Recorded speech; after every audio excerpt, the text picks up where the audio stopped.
Welcome to the HR Stories podcast, where there is a lesson in every story. Question and answer edition, Mr. Chuck Samickian. How are you? How are you in this wonderful winter wonderland in January? How are you on this day? I am very temperate. I'm living life, HR in paradise. Oh yeah, what am I talking about? Winter wonderland. Mister, I'm down in the Keys, sitting on my, drinking my margarita and shaking my salt.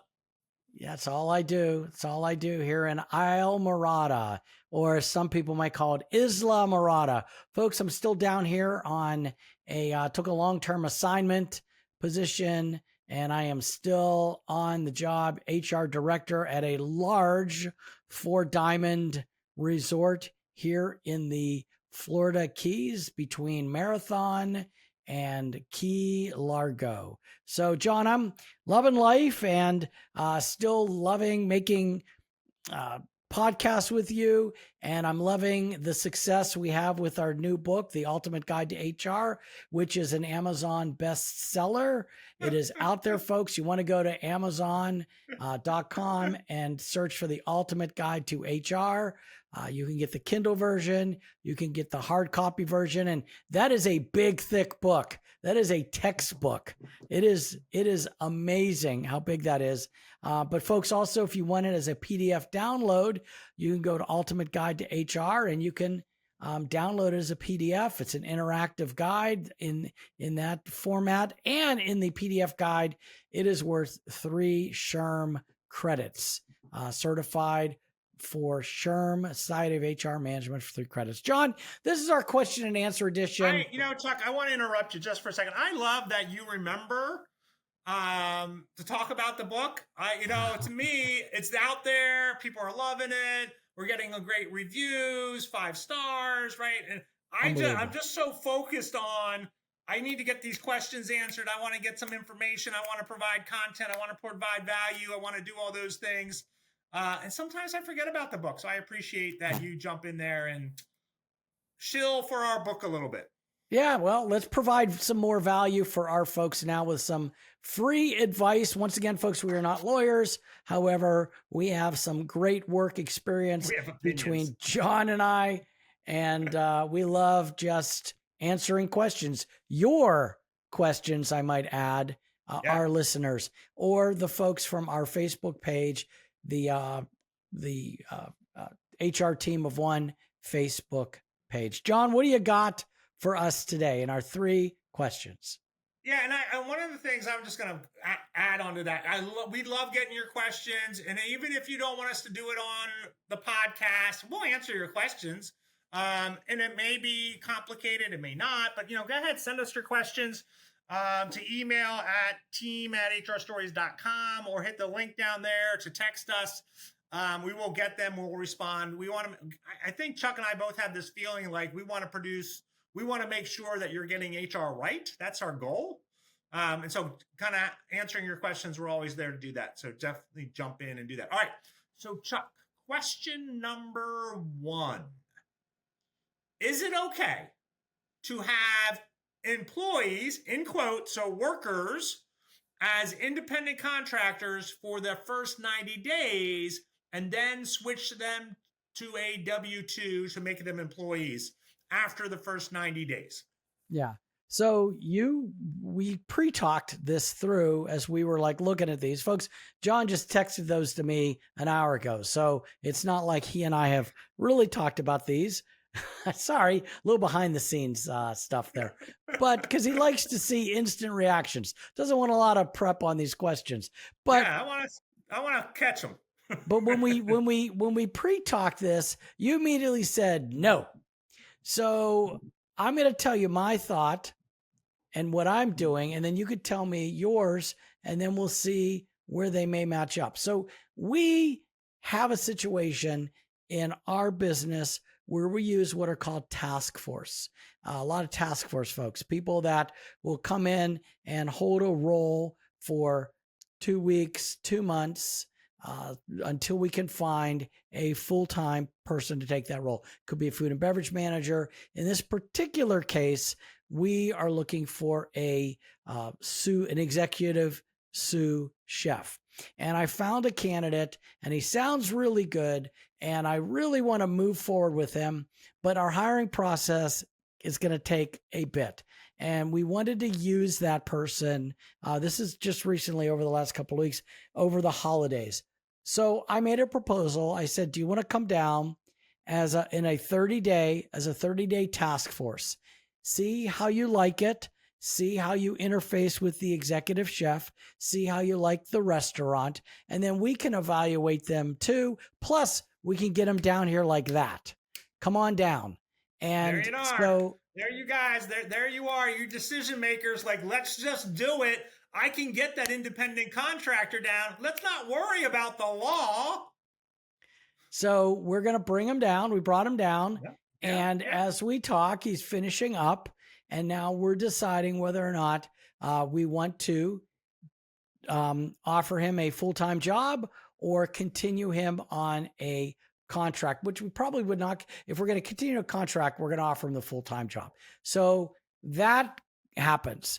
So you tell me maybe where I may be, or we may be stretching the law on that. Yeah, and it always goes, right? And I think one of the things that I'm always thinking about is the risk-benefit analysis, right? What is the risk to the organization if you hire this person as an independent contractor? What is the benefit to hiring this person? You talked about the benefit. I don't have to go through the HR process, and I don't have to worry about references and checking and all that stuff. I can just have them here tomorrow. Mm-hmm. But the risk to your organization is most likely he is not an independent contractor, right? And so looking at some of the things, like looking at the economic reality test, looking at the IRS 20-factor test, looking at the ABC in terms of workman's comp, right? Your workman's comp person is on the phone right now calling you going, what are you doing, Chuck? This isn't right. Right? And so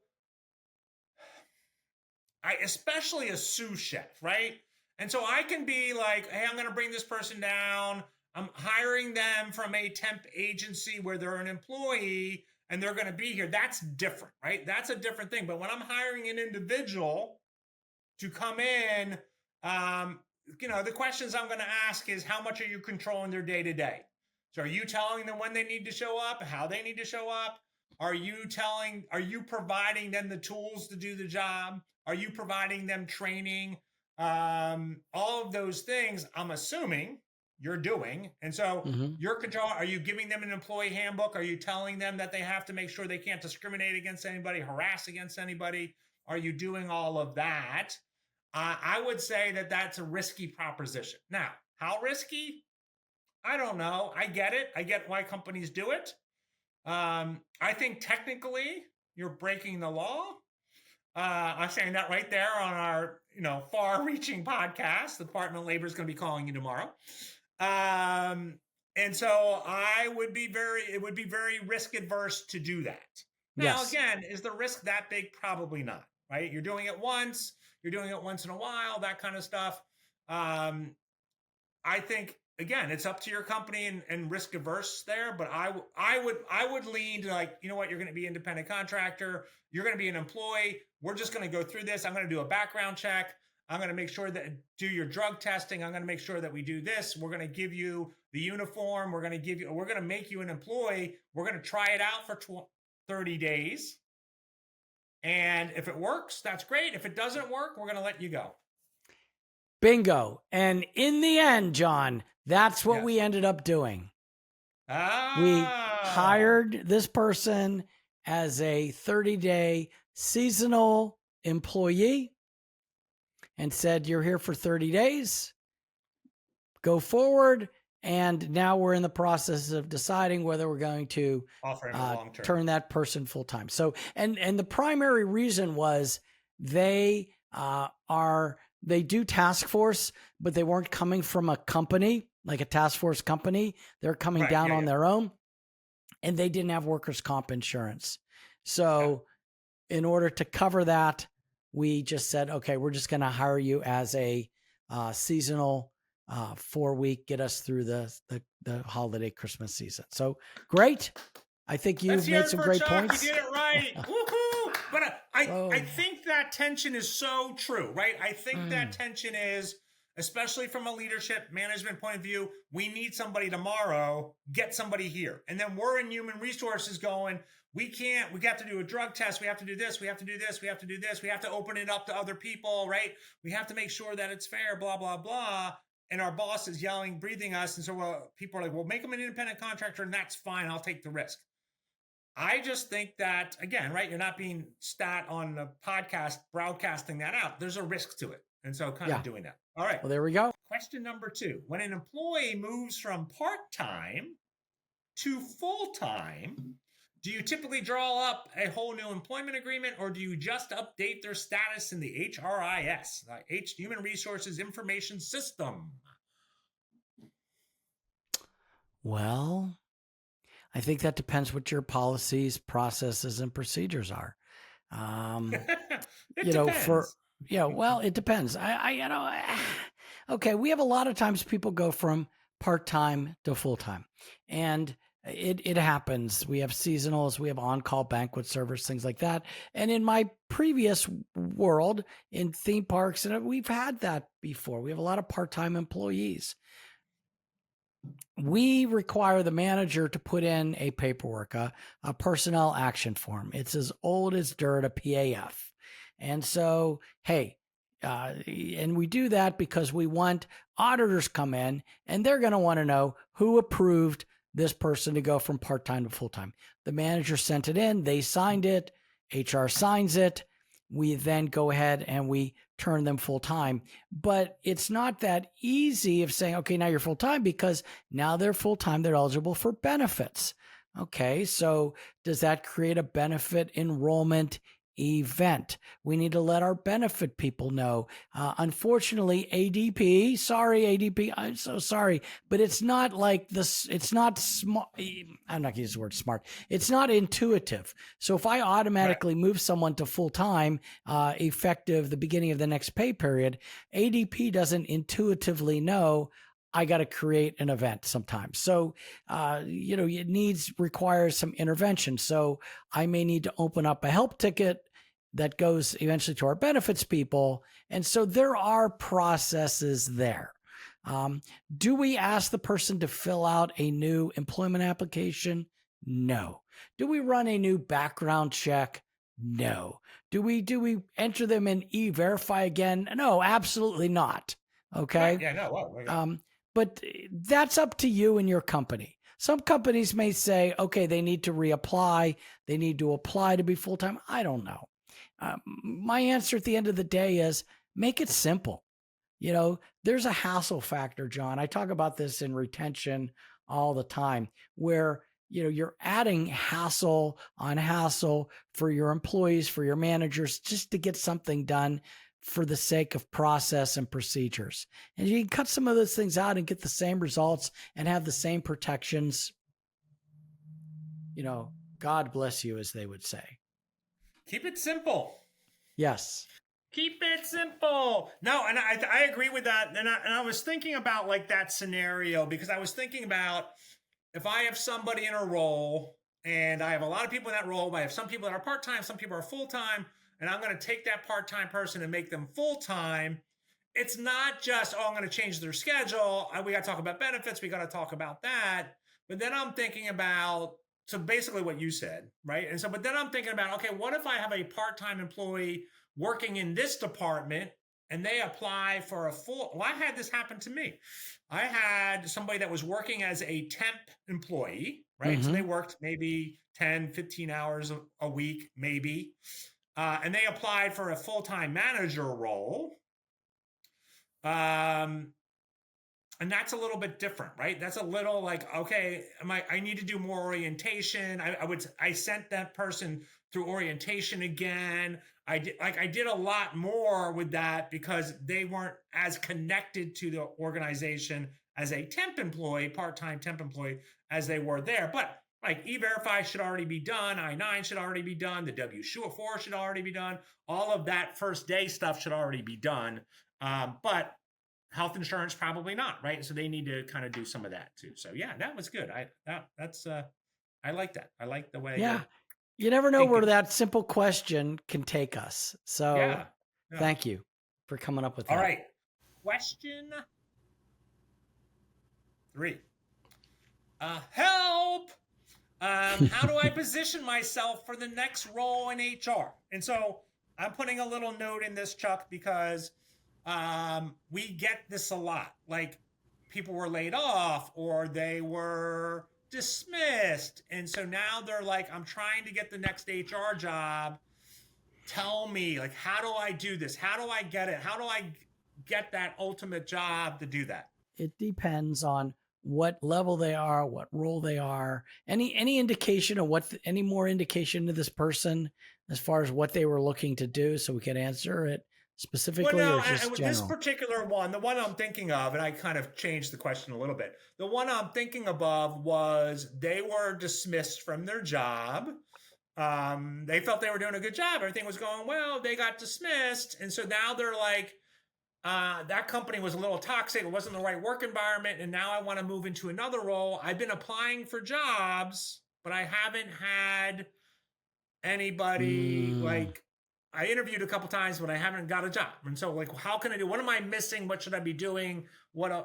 So really it's wow. career advice is what we're looking for, Chuck. Yeah, so sure, without knowing too much, I guess my thoughts are going to be um, there are a number of interim and fractional HR companies out there that you can maybe sign up for, get some assignments, That's a good almost idea. like temp type agencies, Yeah. just to be able to say that you're still moving forward. You may want to sign up for uh, a if you have your certificate, you don't have your certificate, HR certification, you may want to do that. You may want to take some classes, get yourself up to speed, and you could look at those things, and so you could fill in the gap that's what you're doing. My guess, and what I've suggested to some people is, especially if your role, your career lends itself to being an independent contractor or an independent consultant, I would go ahead and hang out my shingle right away so that my resume looks like I still Yeah. have a job. Right. It could be, JT HR, services or whatever, John Tallheimer HR services. And you put it from the date that you left your last company until present. And you could write yourself up as an independent HR contractor, consultant, and you can at least, and I would formally go through some of the process, setting up your company, but you could still look for a full-time job, but you could at least you have something on your resume so it looks like you're continuously employed, especially the further you get away from the time you Yeah. you left. But I am struck with how many HR jobs are still out there. Oh, There are a number of HR jobs. I can hope that you will get the job that you are looking for, along with the salary range you're looking for. But the only other thing I can suggest, I'm going to turn over to you, John, and I bet you this is what you were going to say, so I don't want to steal your thunder, but I am, is most, in fact, I can tell you, every job I've ever gotten, except for maybe one of my first jobs and one other time, I've gotten through knowing people. LinkedIn, networking, getting out there, putting it out there. And that's how I've been able to move my career along. It's got to be who you know and who is aware of you, right? So sound the trumpets. yeah, There you go. I think I mean that's you're right. You stole my thunder. And I love I that you knew it. got to that point. But I do. You're like, yes, I did it. I finally I knew did. what Now I John feel was so going to say. badly. I have empathy towards you. Oh, I don't feel bad. I think Okay. that's great. I'm Ah, good with that. good. I don't worry. I got lots of things to say. Okay. So I do think, right? I do think in every job that people get, I think networking is incredibly important. And if you like, hey, that company would be really great to work for someday, reach out to somebody in their HR department and like, hey, I would love to have coffee. Like, what is it like to work there? Don't ask them for a job. Right? Don't go in there like, I need a job. Go like, hey, I want to build up my rapport. I want to get, I want to, from the outside, this company looks great to work for. I want to know more about it, blah, blah, blah, blah, blah. And they might be like, well, we don't have any jobs open. And you're like, oh, that's fine. I don't want to get a job. I just want to learn more about your company, because now you have somebody there, right? And you're building that up and they're like, oh, I talked to John. He's really good about this. And I think he might be a fit there. Now, last episode, right? Last episode, I took SHRM to task for some of their perspectives on some things. So if you haven't listened to that episode, go back and listen to it. But I do think the local SHRM meetings is a great way to network around there. And I remember I haven't gone to one in a little bit. I'm going to get back into going there now. I'm in Virginia. But I remember before COVID, I would go to these meetings and people would be like introducing themselves. And they would say in the beginning of the meeting, anybody looking for a role? Anybody have any openings? Yeah. And I saw connections all the time. People are like, oh, right? Because they know each other and they're like, yeah, I'm looking for a job now, or I'm in a role, or I'm looking for something better. And so doing that is a great way to do that. LinkedIn, as Chuck mentions, is a great way to connect with people and kind of do that as well.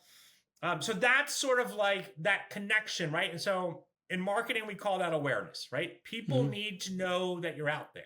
And then you need to create a desire for them to want to hire you. Part of that is your resume. Have a professional person look at your resume. You guys all know that, my HR friends. You know that. Don't do it on your own. Well, I've been in HR and I've recruited and blah, blah, blah. I don't care. That's a different set of skills to build your resume than reading resumes, right? It's a different skill set. So making sure you're hiring somebody to do that. And then figuring out also, what do you want to do specifically? I think one of the best things you can do in your life is figure out like, I want to be like, I have a passion for music. Well, then look in the music industry for an HR role. You're going to be much more satisfied than working at a truck driving school. And I'm not saying if you love trucks and transportation, then you want to work in a truck, right? And so all of those are good. If you want to be down in a resort in Florida, I know a person that can help you. Right. And so I think that's where I think HR is one of those skills that you can go anywhere in the country and find openings.